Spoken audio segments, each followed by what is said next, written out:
Inspector Razor Veins. For this boss, you'll need at least 2 priests and 4 tanks. You should begin this fight with the priest mind controlling an ad and taunting the boss. Your tank should be assigned to pick up an ad each. Tank the boss here. This allows you to easily line of sight his disrupting shout, which you can cast every 25 seconds.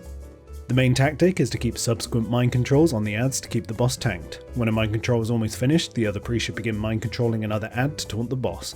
When the mind control is finished, have your specified tank for that ad ready to pick it up. The ad should be healed whilst they're mind controlled as the boss hits way too hard for players to tank. Repeat this process until the boss dies, then kill the ads.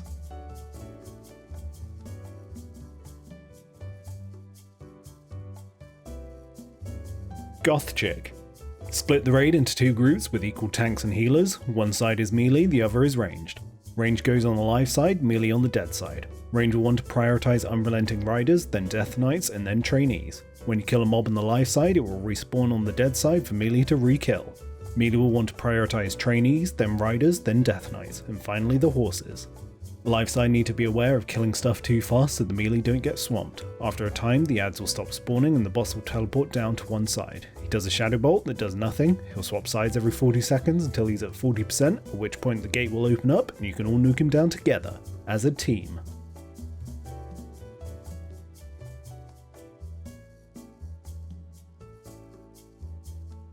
The 4 Norsemen.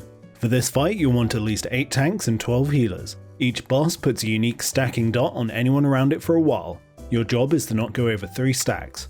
There is a safe spot in the middle of the room. You will be assigned a group and rotate in to attack the boss until you have 3 stacks. Then you go back to the safe zone.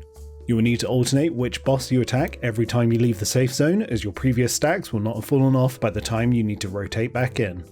Healers, you will be in a group of 3 on each boss. You will not go to the safe zone. One by one, you will move clockwise to the next boss for every stack you gain. So the first healer in every group will move to the next boss as soon as they have 1 stack, second healer will move at 2, and the third will move at 3. After the first transition, you will always stay at your current boss until you have 3 stacks, and then you move on. Each boss has their own separate abilities you will need to look out for. Thane Korthaz, this boss drops a meteor which will need to be soaked by every person in that group.